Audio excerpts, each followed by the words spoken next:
শালারা আজকেও তোরা এবার করে ম্যাচটা হারলি। আমি তোকে অভিশাপ দিলাম, তোর জীবনে বিয়া হইতো না কোনোদিন। শালারা তোর খেলা দেখবার নাকি আমি গার্লফ্রেন্ডের হাতে ব্যাকআপ করে দিলাম, আর তোরা আমার মনটা ভেঙে দিলি এবার করে। কি রে সিয়ত, তুই টিভির ঘরে বইয়া বইয়া কারে এত অভিশাপ দিছিলি? কারে আর অভিশাপ দিমো? এই বাংলাদেশ ক্রিকেট টিমের অভিশাপ দিতেছি। হালার পুতরা আজকে আমার মনটা ভেঙে দিছে, আমি অভিশাপ দিয়ে দিছি ওর জীবনে কোনোদিন বিয়া হইতো না। কি রে, তোর অভিশাপ কি অগর লাগবো রে? যারা খেলিচ্ছে ওরা আগেই বিয়া করছে। হ্যাঁ ভাই তুমি কি কইলা? ওরা বিয়া করছে? ওরা বিয়া করবো কেমনে? ওরা তো বিশেষ মুহূর্তে দুর্বল। বিশেষ মুহূর্তে দুর্বল মানে? তোর কথা তো কিছুই বুঝলাম না, তুই কি কবার চাইতাছ? আমার কথার বুঝার না কি আছে? এই ধরো ইবাদত প্রথম ওভারে খালি 6 আর 6, পরের ওভারে উইকেট পড়ে গেল। কি বোলিং রে ভাই, কি সুপারস্টার বোলিং! রান তো দিছে, হালার বোধে কামটা করছে কি এই বিশেষ মুহূর্তে 3 ওভারে যখন 40 দরকার, এই 2 ওভারে শালায় 38 দিয়া দিল। তুই খালি ইবাদতের দোষ দিতাছ কে? খালি ইবাদতই কি খারাপ বল করছে, আর কেউ খারাপ বল করে নাই? কি কমু ভাই, এগুলা সবগুলার কথা কবার গেলে সারা রাত ফুরাই যাবো, তাও শেষ হবো না। তাই বললা ওই অবলা সেঙ্গার উপরে সব দোষ দিলাম। শোন, তোরে কই বাংলাদেশে খেলা বাদ দে। আমি কি এরে বাদ দিছি তুই জানোস? আমি তো বাংলাদেশের আগে বিরাট বড় ফ্যান ছিলাম। বাংলাদেশ হারলে সারা রাত বইরা কানতাম। এই বাংলাদেশ টিমের জন্য তোর ভাবিও আমারে সাইরা চইলা গেছে। কে ভাই কে?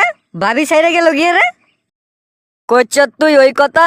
বাংলাদেশ ক্রিকেট টিম হারার পরে আমি তো সারা রাত ধরে কান্দিছিলাম, আর তোর ভাবি মনে করছে আমি অন্য মেয়ের লেগে কান্দিতাছি, তার জন্য সাইরা চইলা গেছে। আজকেও যে আমার 21 নাম্বার গার্লফ্রেন্ড সাইরা চলে গেল ওই টিকিট খেলার জন্য। আমি যে ভাইয়ারে এটা কেমনে বুঝাই বুঝতাছি না। প্রথম প্রথম তো তোর লাগাল আমি অভিশাপ দিছিলাম শালারা যেন বিয়া না করতে পায়, কিন্তু ওদের বউ তো রইয়াই গেল, বাংলাতে আমার বউটা চইলা গেল। তাইলে ভাই তুমি থাকো, আমি একটু বাজারতে বন্ধু বান্ধবের সাথে দেখা করে আহি, বুঝছো? বন্ধু, আমার সব স্বপ্ন ধ্বংস হইয়া গেল।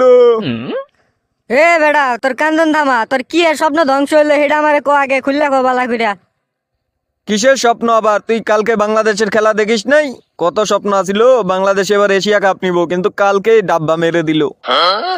তোরে আর কি কমু রে, কালকে ওই বাংলাদেশের খেলা দেখবেন কি আমার 21 নাম্বার গার্লফ্রেন্ড আমার সাইরা চলে গেছে। আচ্ছা বন্ধু, তুই আমারে ক, আফগানিস্তানের সাথে এত কম রান করেও ভালো বল করলো, কিন্তু শ্রীলঙ্কার সাথে ভালো ব্যাটিং করেও এত খারাপ বল কেন করলো? শুন তাইলে, আফগানিস্তানের সাথে যখন কম রান করলো বলাররা ভাবলো ওরা যখন কম রান করছে তাহলে আমরাও কম রান দেই, আর যখন শ্রীলঙ্কার সাথে বেশি রান করলো কইলে ওরা তো মেলা রান করছে তাহলে আমরাও কিছু রান দেই। এই রান দিবার যায় ঠকিয়ে গেল, একবারে ডাব্বা মেরে নিচে নেমে পড়ছে। আচ্ছা বন্ধু, কত আফগানিস্তানের সাথে বাংলাদেশের প্লেয়াররা সমানে আউট হইয়া ড্রেসিং রুমে ফিরা যাচ্ছিল কেন? আরে বেড়া তুই এই জিনিসটাও বুঝস না? যখন আফগানিস্তানের বিপক্ষে বাংলাদেশ ব্যাটিং করতেছিল তখন ওই ড্রেসিং রুমের ভিতরে 2 লিটার একটা জুসের বোতল ছিল, যে আগে আউট হইয়া ড্রেসিং রুমে যাবো তার 1 গ্লাস করে দিব। তাই এই জন্য সবাই হুমানে আউট হইয়া এই ড্রেসিং রুমে গেছে জুস খাবার নিগা। আচ্ছা বন্ধু, তাহলে শ্রীলঙ্কার সাথে কেন এমন করলো? আরে বেটা তুই এটা বুঝস না? আচ্ছা শুন তাহলে, ওই শ্রীলঙ্কার সাথে বিপক্ষে ব্যাটিং এর সময় তো জুস আসে না, ওই জুস আসে একবারে বোলিং এর সময়। এই জন্য সবাই তাড়াতাড়ি করে ছয় ছক্কা মাইরা ম্যাচ দিয়া দিয়া সবাই গেছে জুস খাবার নিগা, বুঝছ? কি বুঝলেন দর্শক বন্ধুরা? জুস ইজ পাওয়ার, বুঝছেন?